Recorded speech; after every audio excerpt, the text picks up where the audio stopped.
You get a message. No one told me you get a message. Okay, hi everyone. Am I projecting well enough? Good. Okay.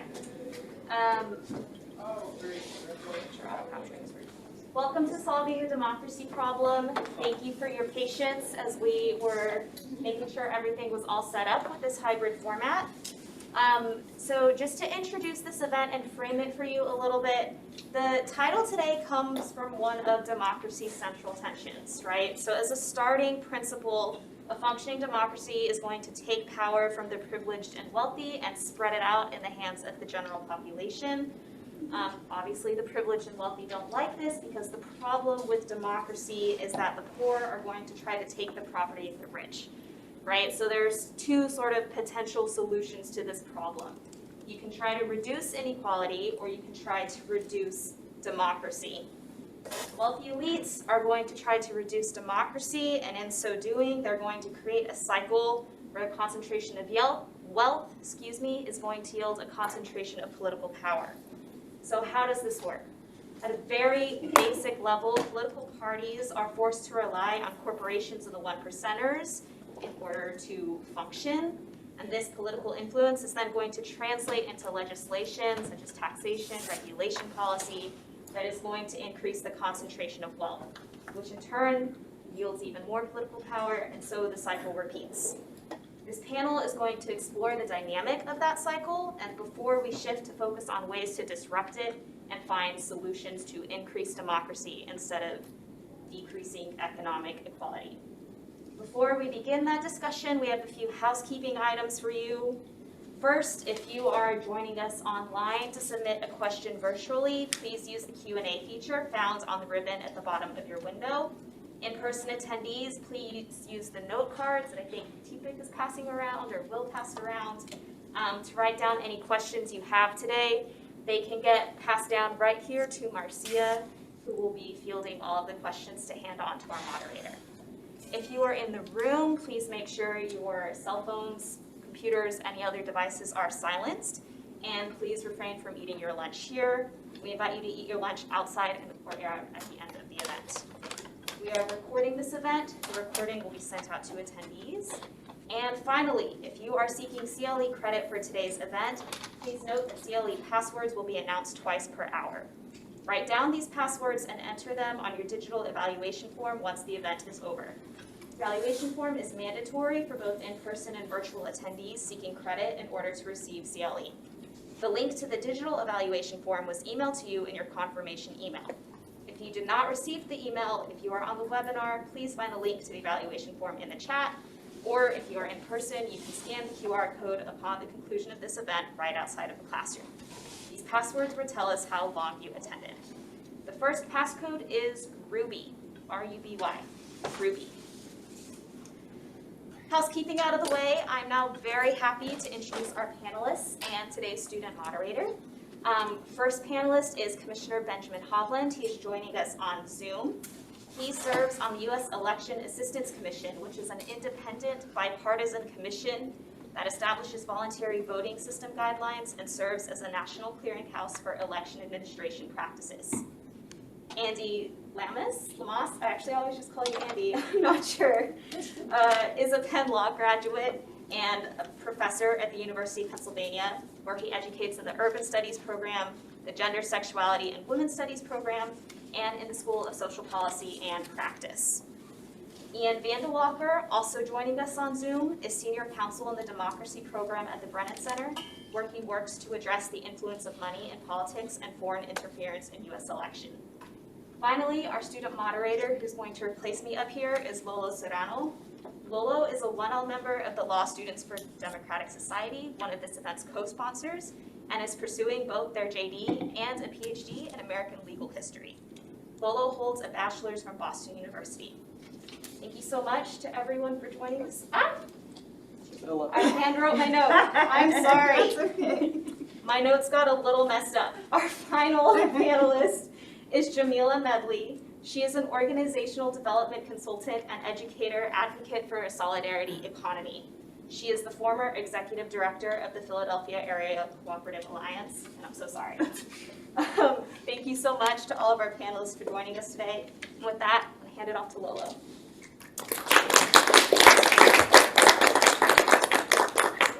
Thank you for that introduction, and again, thank you to all of our panelists for coming. We really appreciate you being here.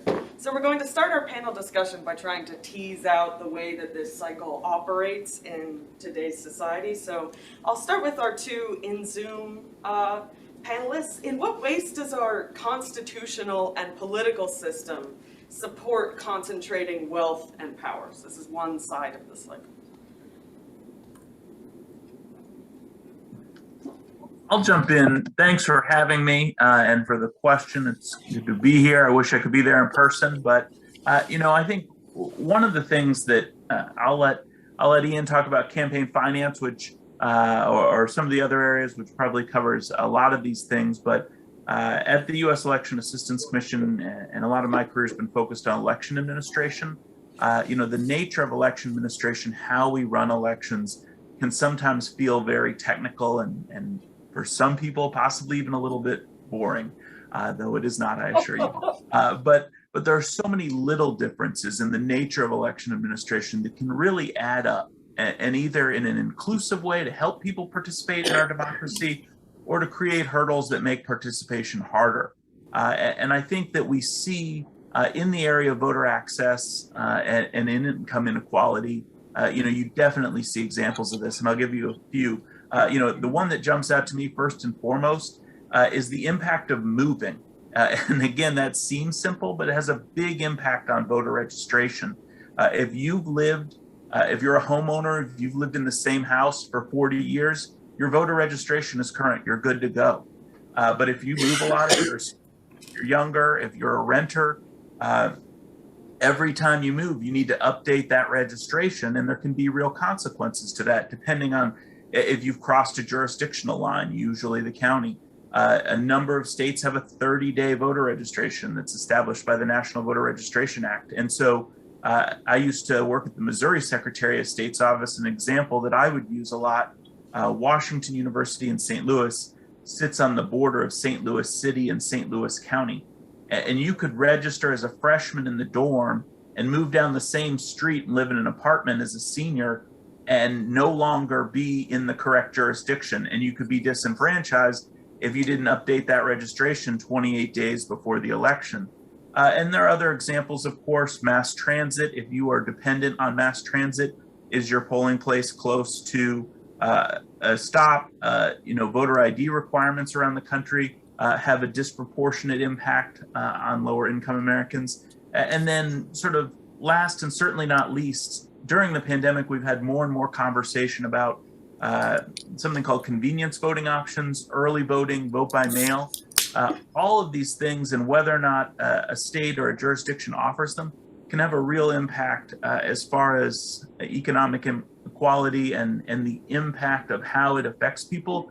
Again, wage workers may not be able to take time off of work. Again, having those options that aren't a Tuesday to vote can really make a difference. And so in these ways, again, each of them feels, maybe small, but they do add up, and they can really make a difference in how Americans are able to participate and what Americans are able to participate.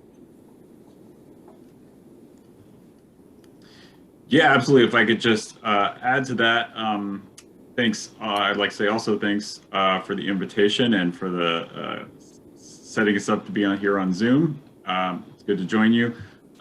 So a couple of dimensions of this. One is the campaign finance system itself.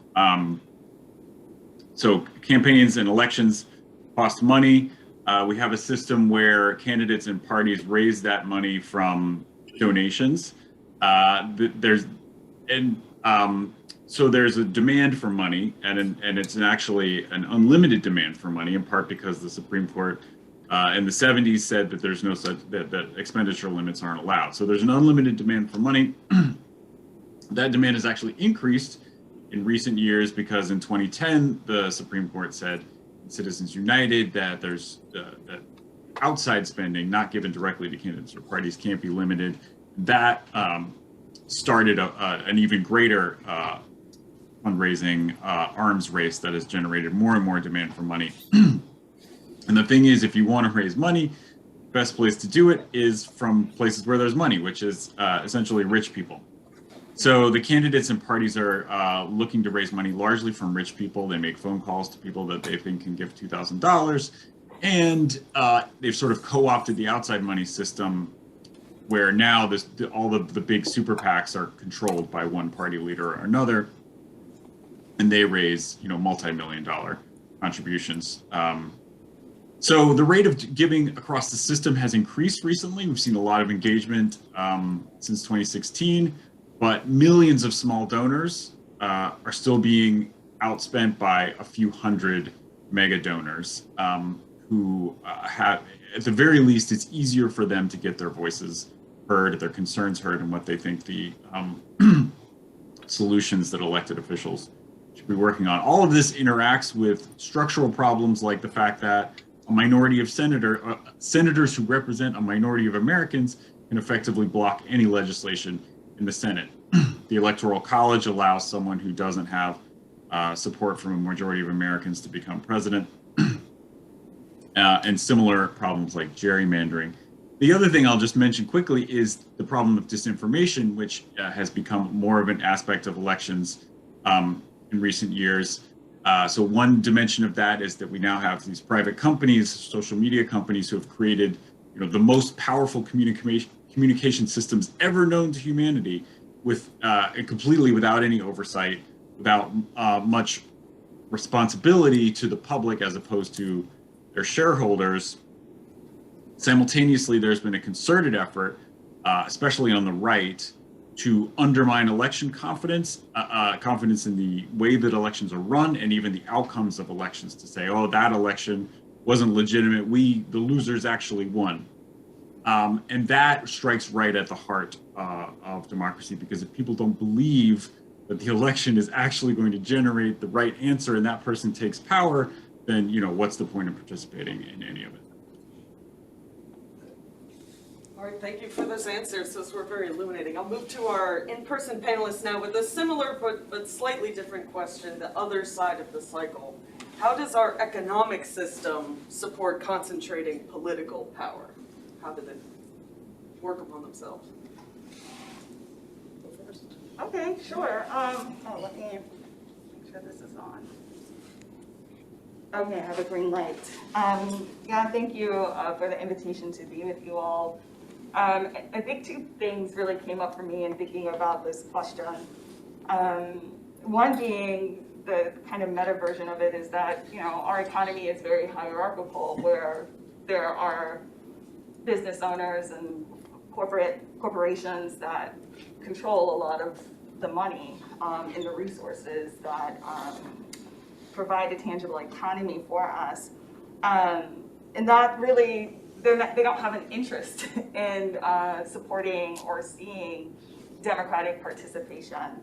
And so I think one of the things that does is it creates a citizenry that doesn't understand or have a connection to participatory democracy beyond the ballot box.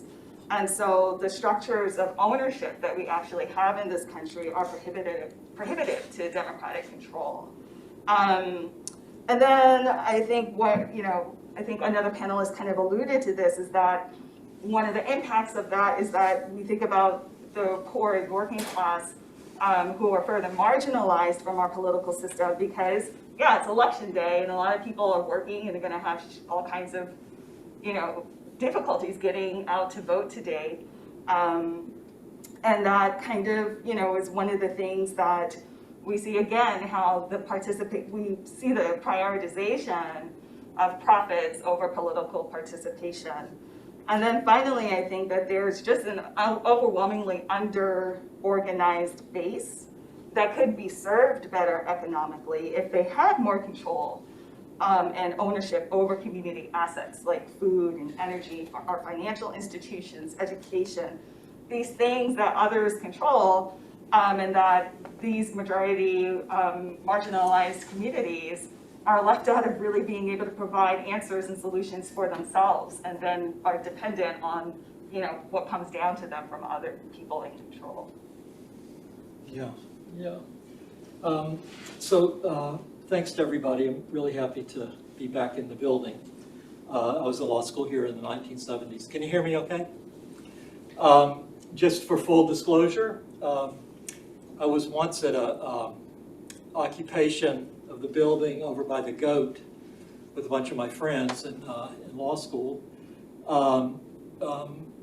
demanding that Penn open a clinic. Understanding we have some clinics now, is that true?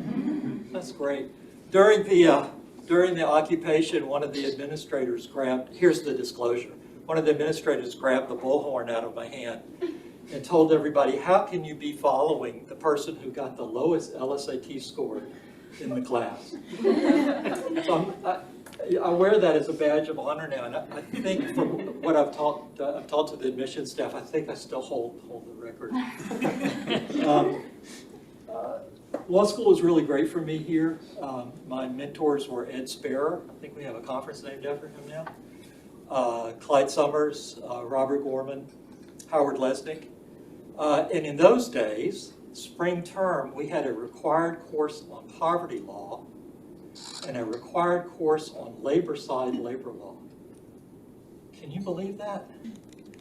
So I think I wanted to use that opening as a way to challenge a statement in the opening remarks by our moderator because, Victoria, because my sense is the poor aren't inclined to rise up and take the wealth of those who rule the society. And I think this is one of the problems, and it ties together, I think, what a number of the speakers, all of the speakers have said so far. Jamila, if I understand her remarks correctly, is saying that we don't have a chance to practice democracy in daily life at the places where we work, because these are not organized democratically. They're organized hierarchically. Even the elite and the beautiful, like those in this room, don't get to democratically control the institution where they're in school. Benjamin made the, I thought, really excellent remarks that restrictions on mobility of people, which just parenthetically stand in stark contrast to the daily lubrication applied by legal regimes all over the world that allows capital to have extreme mobility. But mobility gets in the way of people crossing national borders, and as Benjamin was explaining, even voting within the borders of our own country. And then Ian talked about media manipulation. So we've got all of these structural barriers that are not just legal barriers, but they have reframed the consciousness of people so that people's expectations about what they're owed in the society and what they can claim in the society have been manipulated. The quote that I like the best is from a long-forgotten philosopher now, Wilhelm Reich, R-E-I-C-H. He wrote a book called The Mass Psychology of Fascism in the 1940s. And he was reflecting on the fact that socialist and social democratic parties were all over Europe in the pre-World War I period. The Social Democratic Party and this is like Bernie and AOC and people to the left of them had the largest party in Germany prior to World War I. But when World War I came, these working class peoples all across Europe threw down the banner of international solidarity and picked up the flags of their nations and agreed mindlessly to shoot each other in the trenches of Europe, where more than 40 million people died and were injured in that bloody, horrible war. So for people on the left, thinking about why or how could the consciousness of working class people be turned against their own interests so that they abandoned democracy and they abandon claims on the wealth that they have created in the places where they work. So I think the challenge of democracy goes even farther than was stated in the opening, because we have a problem of consciousness. Why don't people demand democracy? Why don't people demand their fair share of the wealth of the world that they have created? That's a really interesting point. I think it kind of transitions into the next question that we had. The idea of changing consciousness is sort of a deep implication of this, almost internalized. The next question I want to move into is just in terms of substantive public policy. How does this sort of vicious cycle of wealth and political power being funneled up to the top affect people's lives, affect they live, affect the policy of our country? And throw that either to Jamila or Commissioner Howland or whoever wants to tackle that. Yeah, as you were saying that, I was looking at my notes and I was thinking about equity, in the sense of, you know, those who are most marginalized, in my work and in how I approach the work that I do, we really try to follow the lead of those who are most impacted by the problems. And that is not how our political system or economy works. And so what happens, I think, is that we get, you have the disenfranchised and those who can't come out to vote. You have the apathetic, those who are not awakened, don't have that consciousness that Andy was speaking to, which excludes the majority of people from the political process, right? So when we see policy being passed at various levels of government, we're really experiencing what people who can pay to have those policies created and or to fight for them because they can have access to those systems, determine what those policies can be. And so oftentimes those policies are developed without the interests of the most marginalized. And even when, we see policy that is intended to be impactful and to improve the lives of those who are most marginalized, I think because we don't really believe collectively that people can solve their own problems, and we don't believe in people's agency and self-determination as a right, those folks, the most marginalized amongst us, are not included in imagining their own futures. And so their voices and their lived experience are not reflected in the policy, which is why I think we continue to see these vicious cycles continue around poverty, systemic racism, mass incarceration, bad education in our public schools, because those that are impacted are not included in really driving and determining what's going to be best for themselves.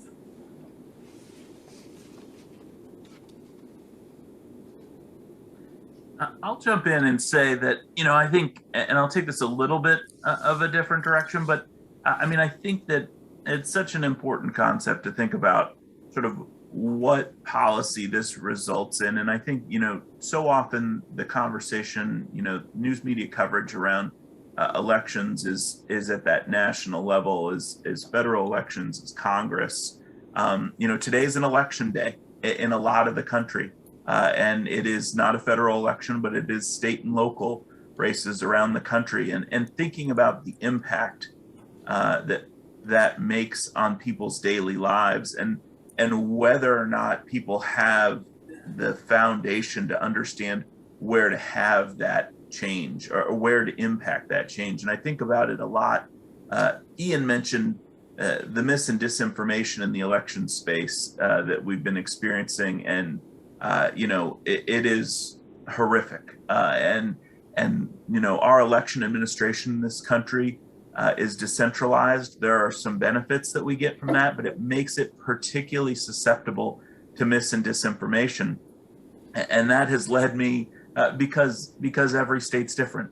Pennsylvania runs elections different than New Jersey, or different than Maryland or wherever. And so even being able to go on the national news and say, today is the last day to register to vote. You can't do that. I'm in the DC area. My my local news station hits West Virginia, Maryland, Virginia, and the district. And all of those have different rules for how they run elections. And so that makes combating that disinformation difficult, but it has led me to think more and more about civic education and the disappearance of those basic, understanding of our government, of the different levels of government and the places that you can effectuate change. And, again, today on an election day that is a local election day, you see the potential impact that people can have, but they have to know where they can make that change. And I think that's a crucial component of this.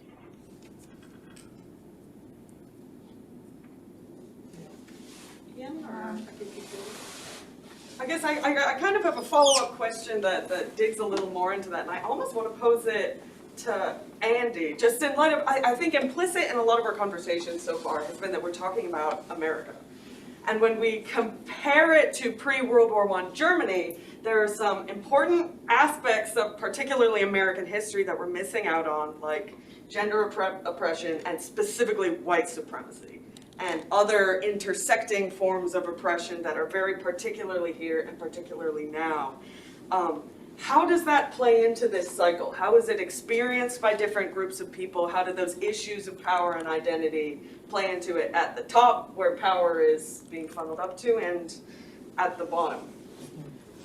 Okay, that's a really good question. If Du Bois is right that racism is fascism, then the equation between Germany and the United States might still be apt. But I take your point. So let me address that maybe in two ways. I'll do a quick theoretical historical piece and then something a little more grounded.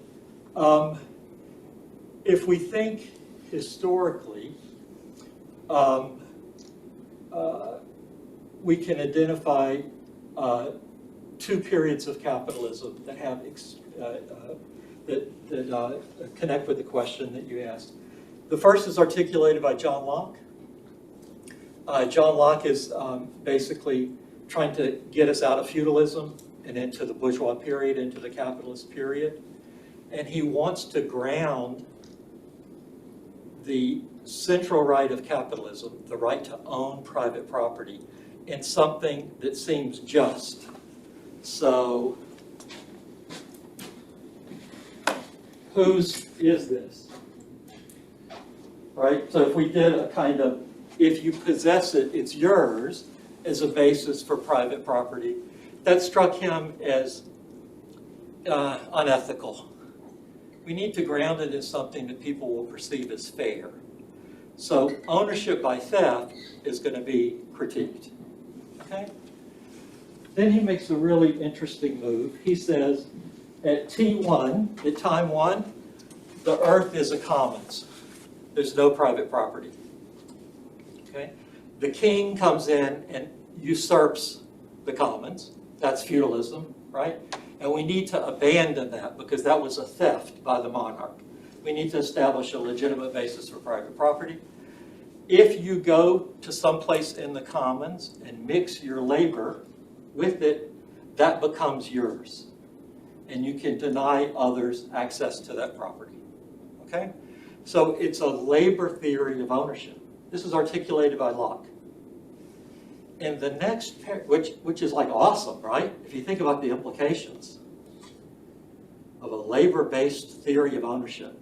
If you help to make it, you get to claim it. Okay? This is profound. In the next paragraph, he says, so therefore, when I work the land, it's mine. And when my servant or slave works the land, it's mine.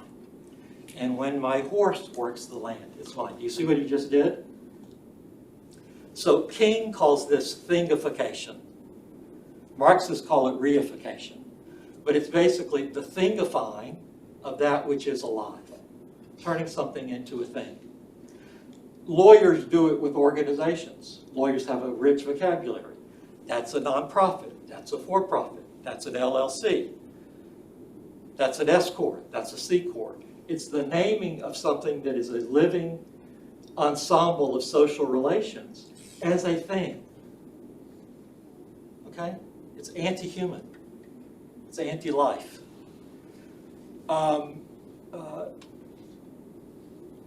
And obviously, this is the racial and gender implications of this are obvious in that statement, right? So I won't elaborate on it for interest of time. James Mill, the father of John Stuart Mill, in the 1800s, is prescient. He sees that the British are going to abolish slavery. The British are going to abolish the slave trade. Maybe the colonies will do it a few decades later. They do, right? Think about the intellectual problem this posed for lawyers and the elites and the owners of enslaved people. They no longer could own the body. They're all Lockean, right? But they can no longer own the body. So now when the enslaved person does the labor, who gets to own it? Well, the enslaved people knew. That's why they didn't demand welfare. They demanded 40 acres and a mule. 40 acres of the land they had been working. They were Lockean, right? So slavery is being abolished. But you can see the great threat this poses to the capitalist system until Mill solves the problem. Mill says, we don't have to own the body. We just have to be able to rent the labor power. And capitalism will take off when we do that. We don't have to provide them housing anymore. We can rent them housing. We don't have to provide them food anymore. We can sell them housing and clothes and everything else. And we don't have to be obligated to them for life. For an hour we can hire them. For a day we can hire them. So on and so forth. So you can see that, in a sense, a freedom parade could be mounted at the end of the slave period. Okay? Because slavery is abolished. Right? Of course we should celebrate that. But when you think through the problem of wealth inequality, they're smoking cigars in the back room. Because now, people believe they are free. But what they produce is still owned. Because that's the name of the game. Not income inequality, wealth inequality. Think about all the essays you've written in your life about poverty and inequality. How many times have you used the phrase low income people, low income communities? Thousands of times. How often have you said low wealth communities? It's rare in American history that that phrase has been uttered. Only since maybe Occupy, and in your generation is being enunciated now for the first time. The people sitting in your seats back in the 1970s didn't talk that way. All right, I want to pull us back a little bit into the present day and away from the political theory and get No, back I to think the that's the question. present day because the day we live in now is still Mill. We still have the products of our labor are owned by others. And I think what Jamila is suggesting is there actually is a third way that's compatible with the capitalist process while also critiquing it, which is common ownership of the places where we work. If you look at the law firms where many of you, maybe not you all that are here, but those other people that aren't here, where they're going to work, they embody all those periods. You've got partners, which is basically a cooperative. Well, why don't we have that for everybody? We don't even have that for everybody in the law firm. The woman who is the office manager, who's been working there for 35 years at Montgomery, McCracken, Walker & Rhodes LLP, will never be offered a position of ownership in the firm.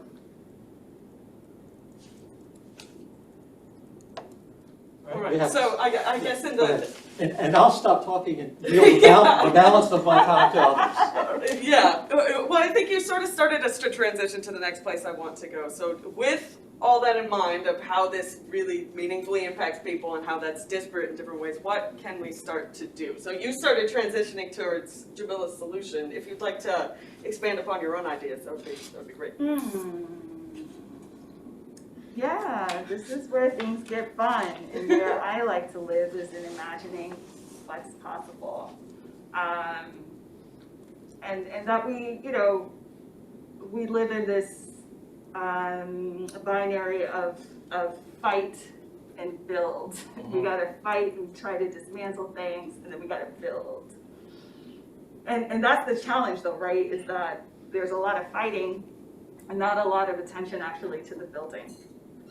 And so, you know, I think when we begin to imagine what else is possible, particularly when we think about how democracy becomes embodied and not just this once a year practice at the ballot box, there are lots of tools and systems and activities and actions that happen every day where that is being practiced. And some people think of, you know, of it as new, right? I challenge like phrasing like it's the new economy or it's an alternative economy. It's, you know, that we're trying to build in terms of where these practices get to show up. Because the reality is that human beings have always cooperated. Human beings have always found ways to practice self-determination in the face of oppression. Human beings always collectivized, right? And so part of the critique then becomes about scalability. So when we think about these alternatives, why aren't there more cooperatives? Why aren't there more credit unions? Why aren't there more community land trusts or whatever these other tools might be in a solidarity economy that we would like, many of us would like to imagine having? And I mean, scale is a thing, but there are powers, right? A power differential that has intentionally prevented scalability to happen, particularly in the context of what is required under a capitalist system to move resources in a particular way. So again, we get back to policy and regulation.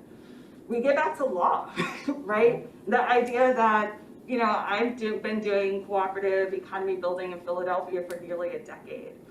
And in my tenure at my previous organization, it took us probably like 5 years to probably find and connect deeply with 3 lawyers who, one, knew anything about cooperative law, right? Because various states have different statutes and regulations and laws around how to form cooperatives and rules, et cetera, to govern them. And 2, even thinking about employment law and how that interferes with the needs of folks, particularly thinking about immigrant communities, and their ability to utilize the cooperative model, namely the worker co-op model. And that we don't have enough lawyers even who understand how this stuff works, right? So we see that people in their everyday lives are using the tools, but the systems and the infrastructure are not developed sufficiently to support a broader use of those tools. And so I think what is happening and what we're experiencing, especially since the pandemic, even if you don't know about co-ops, you probably have read a New York Times article or something that said something about mutual aid over the last 2 years, right? And that again comes back to the sense of people being able to control and take, you know, use the resources, the wealth that they do have, right? That might be identified differently than the monetary wealth, right? Because there's wealth in our values, there's wealth in our collective assets, right? When we pull our assets together, that wealth is different than what an individual can attain on their own. I'll stop there. Move on. No, that's great. Yeah, I'll kind of throw it back to our Zoom panelists and ask a similar question. In terms of solutions, both of your backgrounds are more in strictly electoral politics. How can we impact the cycle at that level? Is there a good place to interrupt it? Yeah, I'd be happy to, as you said, it's within a sort of strict confines of campaign finance law, which is my area of expertise. So, you know, we're currently in a system where the Supreme Court has said the Constitution requires the richest people to be able to spend as much as they choose to spend. So that's a sort of fixed point in campaign finance law. So the top can't be brought down, but the solution that people have come across instead is to bring the bottom up, to amplify the voices of regular people who are not going to be able to afford those multi-million-dollar contributions. And so the main way this is sort of pushed in the reform community is with multiple match public financing. This is the idea that you give a relatively modest amount to a candidate, $50. The public financing system will match that with a multiple match, whether it's 5-to-1 or 6-to-1, so that $50 becomes hundreds of dollars to the candidate. That allows the voices of large numbers of people, grassroots fundraising, coming together to become louder in this campaign finance ecosystem. It allows candidates to rely on grassroots fundraising instead of going to big money fundraisers, $1,000 a plate, calling rich people from their call lists. So it enables a new way. It opens up new kinds of candidates, new kinds of donors, a new way for candidates to campaign, and a closer connection, because candidates can fundraise by actually talking to real people who can vote for them instead of the donors on the Upper East Side. So that sort of grassroots empowerment public financing idea has been successfully used in cities and county elections throughout the country. The state of New York at the state level just recently passed a system that's currently being implemented and will be soon featured in state level elections. And there's a version of the system in the Freedom to Vote Act, the democracy reform package that's currently before the United States Congress, and hopefully going to move through the Senate in this Congress. I'd jump in and say that a couple things. I think in the short, I'll give a very pragmatic answer, and then that is shorter term, and then a longer term one. I mean, I think there's a lot of value in just getting engaged and helping, from an election administration standpoint, from the standpoint of people participating in the process and voting, helping people to get registered, to navigate some of the hurdles they may face. You see a lot of nonprofit efforts engaging in this, and it makes, it can make a huge difference for individuals, and then, collectively that matters. And so I think to the degree that people can engage in that way, it's important. I mentioned earlier sort of the erosion of civics education.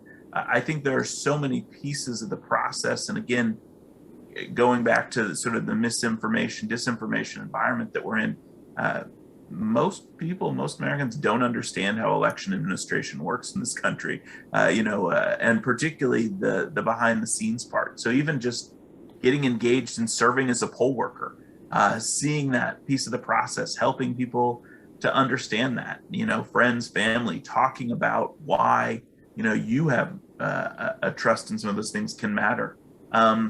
But then sort of longer term or with a bunch of creative law students, thinking a little bit creatively about how we can maybe address some of these, I think is a big deal. As I will caveat that I am now just a campaign finance hobbyist. I used to work on campaign finance issues in the Senate for the Rules Committee, and was a fundraiser a lifetime ago. But as Ian said, I mean, the Supreme Court, Buckley Valeo has put a pretty strong marker in the sand, and whether that's there's always talk here and there about constitutional amendments or whatever, but coming up with a way to address that, public financing. We've seen it workplaces, as was mentioned, it's talked about in a federal bill, but you also see it often criticized for how you're going to pay for it.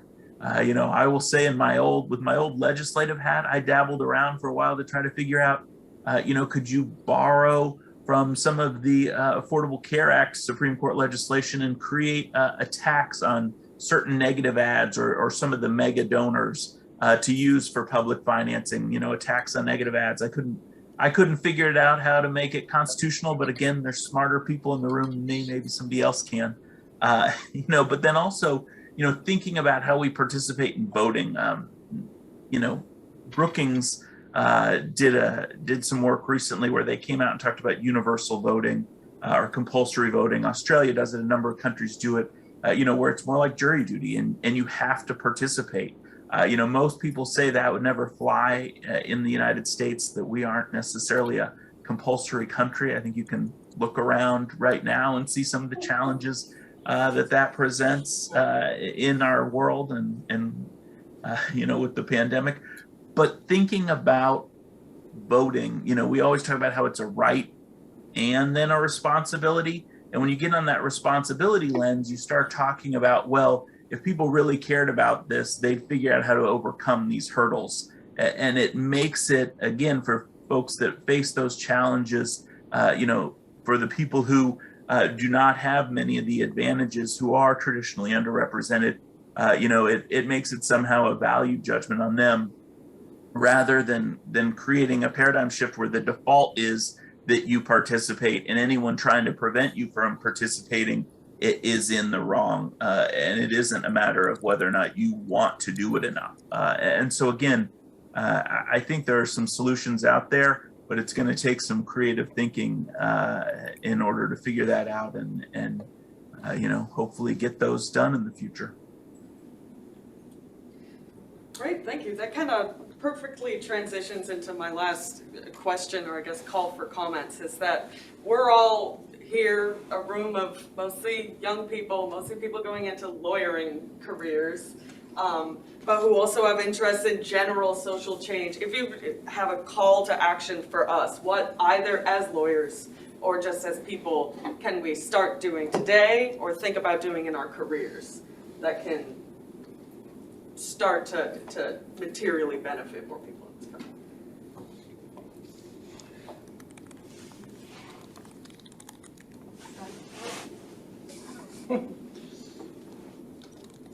I would just certainly there's the sort of the most direct and obvious thing, which is get into public interest careers in the progressive space. I think there's a lot of understanding across the spectrum of progressive groups that to one extent or another, a lot of these causes rise and fall together, and a lot of these causes are connected to political inequality and wealth inequality. Just again, to bring it back to the public financing solution that I was just talking about, which in one sense is a narrow campaign finance policy and a thing that you think, oh, good government types are the only ones who care about that. We've actually seen, environmental groups, labor groups, people working on various different issues realize money in politics is stopping us from solving the things that we want to solve, and we need to all join together and increase the power of regular people as related to wealthy people. So certainly working in that space is one thing that you could do, and then of course just informing yourself about election issues. Democracy reforms are constantly on the ballot these days. They're constantly being talked about by candidates in state, local, and federal elections. Democracy itself has become an issue in some ways, unfortunately, because there are attacks on it. But certainly voting activity is another way to improve the ways that democracy should work for the large number of people. I'll just say a quick, brief word. I think Benjamin and Ian are exactly right. And my sense is, if you look at what has had the biggest positive impact on the life of poor people in the last 100 years, I think we'd have to say the Poor People's Campaign of Martin Luther King Jr.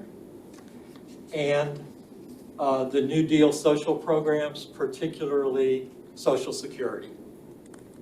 If I had to name one thing that it had a positive impact, the most positive impact on the life of the poorest, I think maybe Social Security in its elaborated form through the 1950s.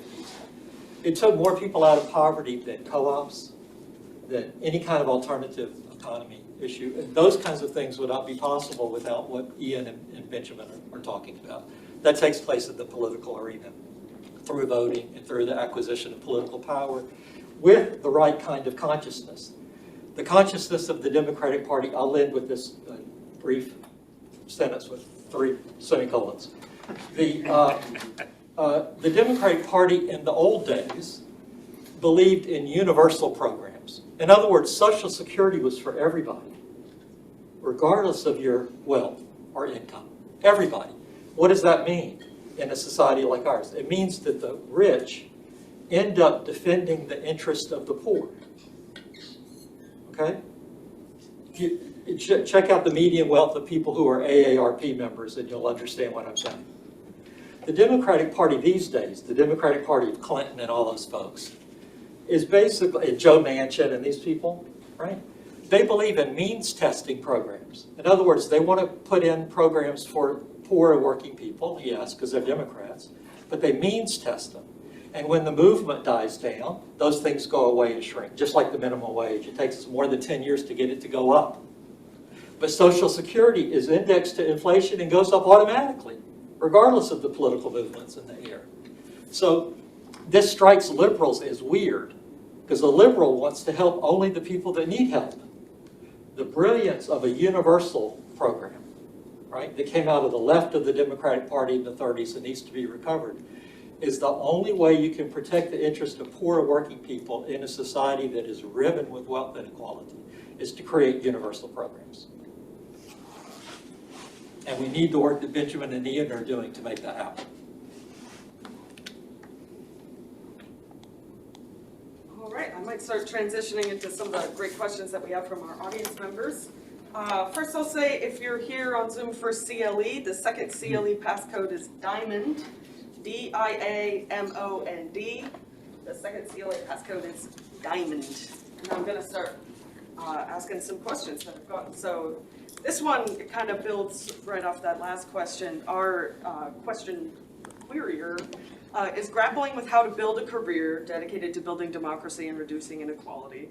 What do you think about the ability of nonprofit legal organizations to affect this change when, quite like our elections, they are largely funded by the super rich?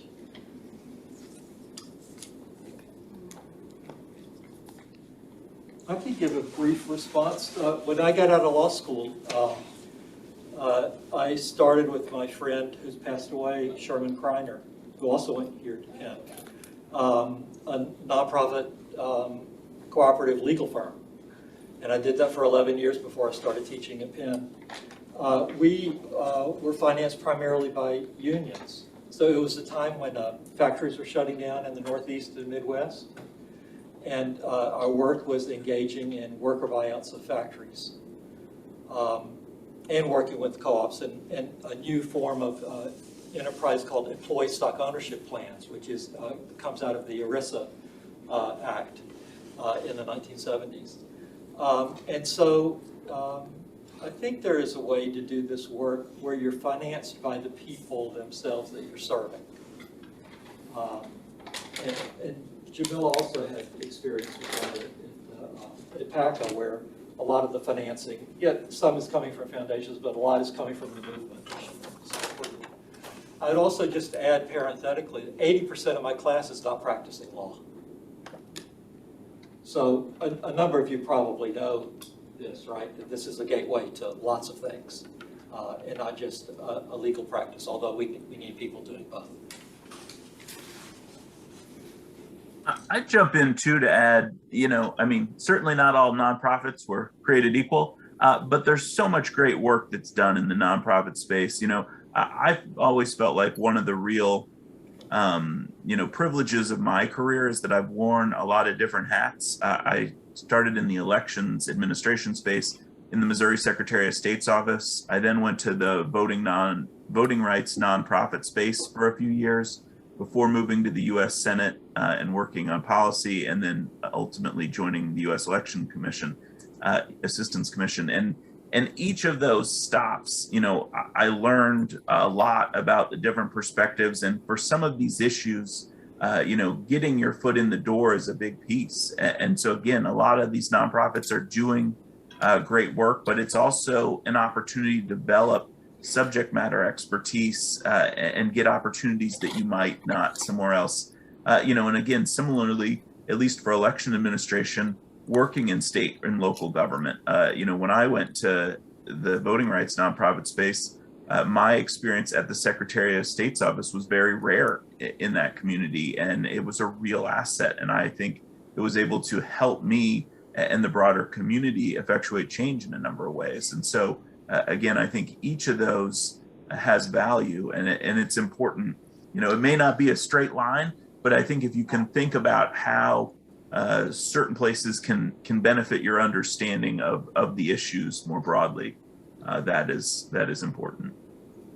Can I answer? Oh, yeah. Well, sure. I spent my career, probably 25 years or so, working in nonprofits, and then the last 10 years working at the intersection of cooperatives and nonprofit organizations. Something that overwhelmingly, I'm pretty, I don't know, what's the right word to say? I'm pretty over nonprofits personally as a tool in its current iteration to get us free. And they still have utility. And I think some interesting things that are happening in the nonprofit space coming out of the pandemic and a lot of the interests and people figuring out how to control their labor are these conversations around what does it mean to have a democratically run nonprofit organization, right? So people are really thinking about how do we shift hierarchy within nonprofits, right? So there's opportunities in thinking about that. I think an organization even that you might want to look at is the Sustainable Economies Law Center, where they're really grappling with these conditions of how do we create the work environments within the ownership and or third sector structures that we have that still allow us to do these practices and build up our muscles around democratic participation. And so that when we do that in our institutions and in our organizations, in our families, what have you, we're more inclined to go out and see the utility in doing democracy at the ballot box. Right. So there's a connection between that, and I think being able to deepen how you connect those practices in your everyday life is one of those ways, and nonprofits can serve, I think, in that kind of way.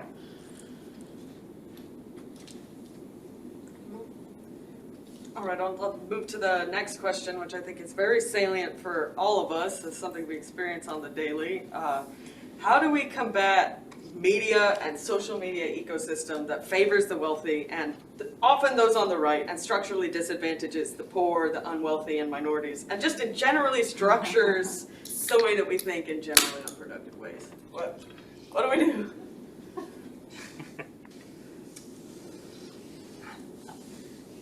I can offer, I sit on the board of the Independence Public Media Foundation, which is really trying to grapple with providing more resources to community-based media. And there's a lot of organizations, I don't know, I'm really rooted in Philly, a lot of my work is based here in Philadelphia, and I think there's a lot of connection between social movements and media justice. And so connecting the dots between who has access, even, we heard about misinformation and disinformation, but there's, probably 17 to 20 something million people in the United States who don't actually even have internet access at home. So there's people with no information or very little access points to receive information when we think about that media and its positioning in our communities. And so I think, making again that connection between who gets heard, whose stories get shared, whose narratives are mainstreamed, it's something that we have to fight for, right? And it's something that we have to also create institutions to support the telling of those stories. And it also becomes, again, I think a challenge or an opportunity around infrastructure, right? So, you know, you look at a local group like the Movement Alliance Project that for over a decade has been thinking about how to put the tools of media making into the hands of the people who are most impacted by these issues. So part of it is about resourcing communities to be able to tell their own stories, right? And to use these platforms and tools to help open up the opportunity for more stories to be told and to equalize, or at least provide more of it, right? Because we can't compete until we have more voices and more stories. There isn't an equal playing field. So it comes back to me, a lot of these conditions that we're really thinking about is about ecosystem and infrastructure building. And that until enough of us are willing to do the investments in those spaces to build up the ecosystems, to create the movements that we want, we're not gonna win. Anyone else like to weigh in on the media question?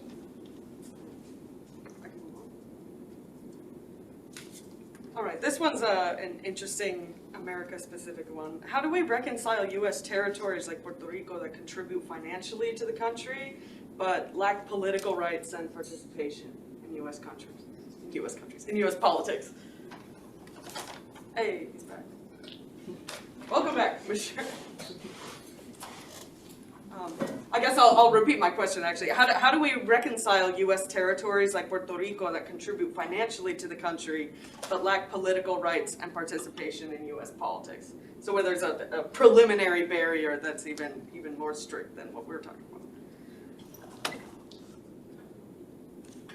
Yeah, I mean, I think the problem and the answer seems really obvious to me. I mean, it's, but maybe to make it a more complicated question, at least for me, you can't think about Puerto Rico and the territories without thinking about the general history of imperialism and colonization of other peoples, both internally in our own country and those territories connected to us, like Puerto Rico and Guam and others, and the broader imperial project.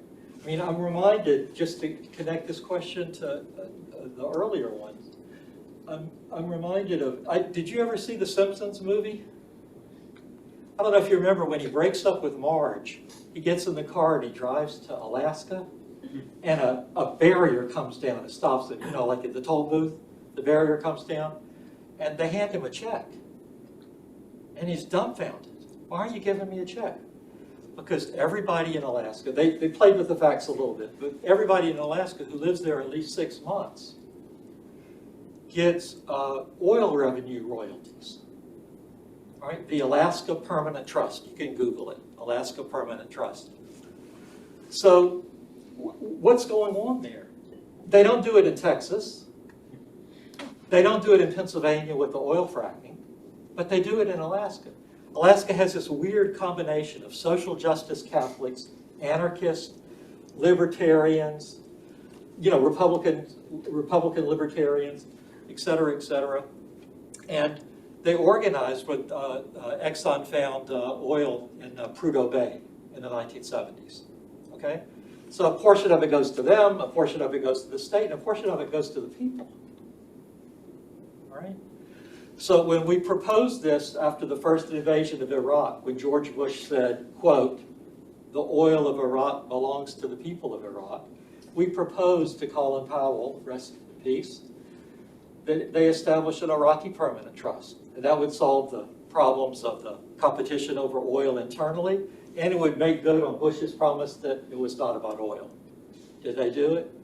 No. So, you know, there's, I think, two big problems with the economic democracy question. One is, who gets to own that which none of us made? The water, the air, the oil, etc., right? Logically, it seems like that needs to be somehow in the commons. Then there's things that we all need as a result of this living in a society like national health care. So an extension of the New Deal into those arenas, and that's why the work that Ian and Benjamin are talking about are so important. And then there's the stuff that we make, you know, in our daily lives that Jamila and I have also been addressing. And we need to have claims on these things. And our politics needs to be built around those claims. And we need to join with people in Puerto Rico and elsewhere to make those claims real. Because if we don't do it together, they won't happen. We're outgunned.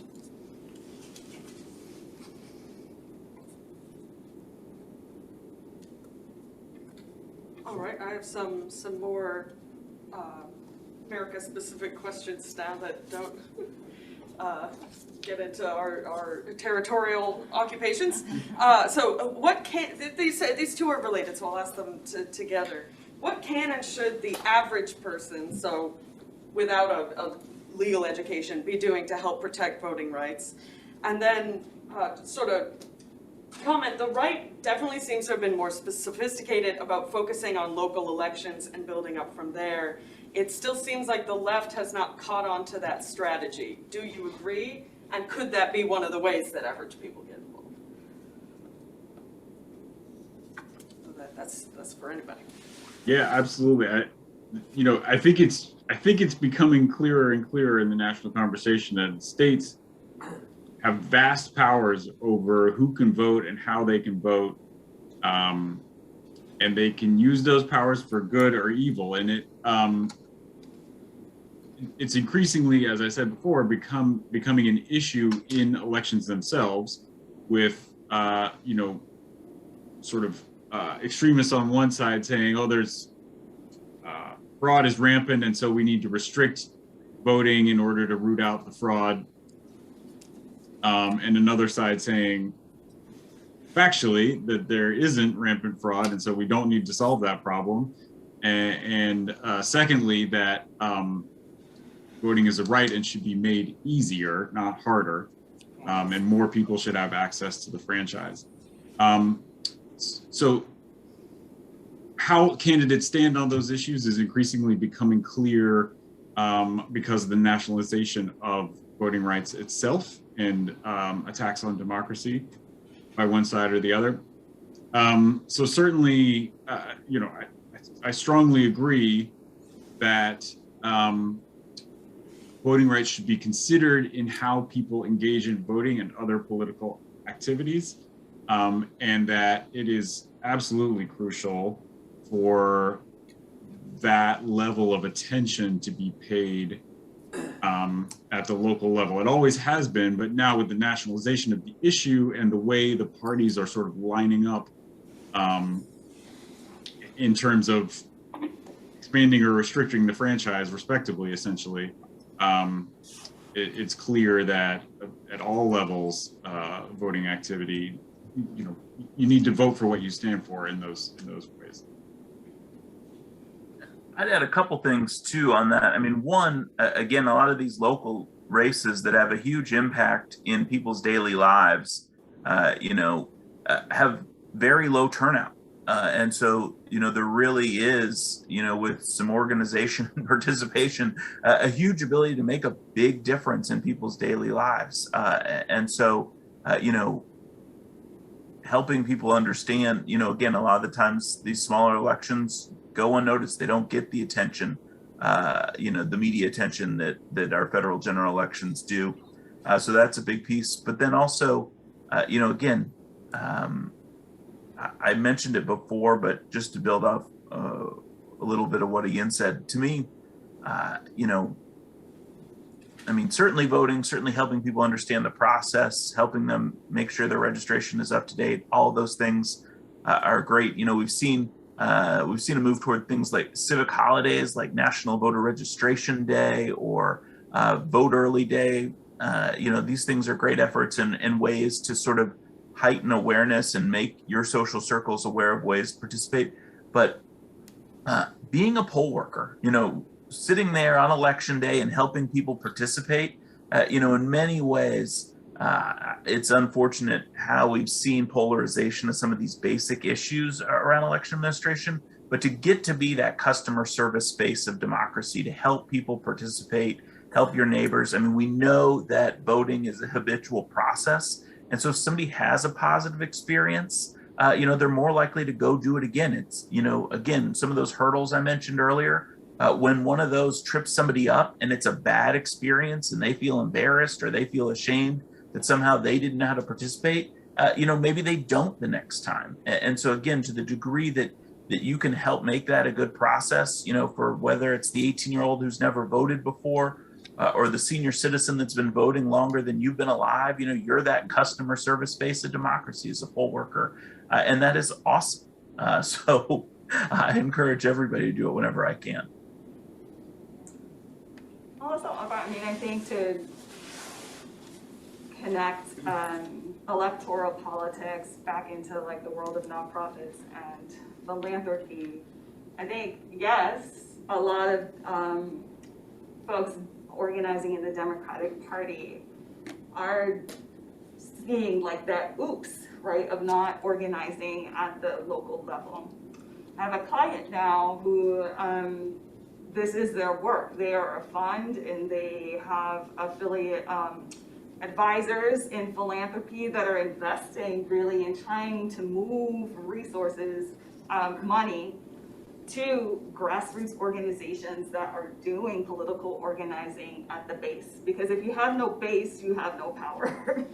And so there is money, right, that needs to get, it needs to flow down into those local communities. And the other piece of that I think is an exciting opportunity that we're seeing. There's a lot of, some of you may be familiar with food co-ops. Well, over the last 5 to 10 years, there's been this scurry of activity in what traditionally have been food apartheid communities and Black communities across the United States using the food co-op model to bring healthy food into their communities. And one of the things that I'm really excited about this, that's really being thought about, is the co-op as the hub for civic engagement. And so we have like a co-op recently opened in Dayton, Ohio, Gem City Market, where they had some kind of ordinance that was restrictive to a product that they wanted to sell in the store. They organized their members to get out and do the work to engage with the political infrastructure in their city to overturn that regulation so that they can do what they wanted to do in their grocery store.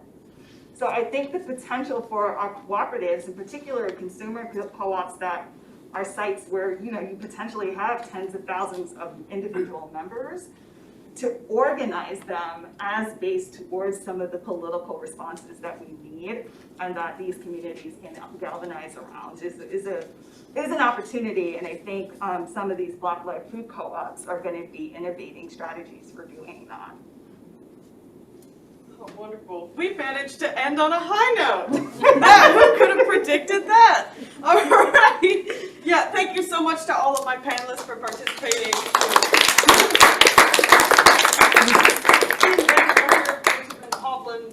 Andy Lamas and Jamila Medley, we thank them all very much. And you for coming. Thanks. Thank you. Thank you.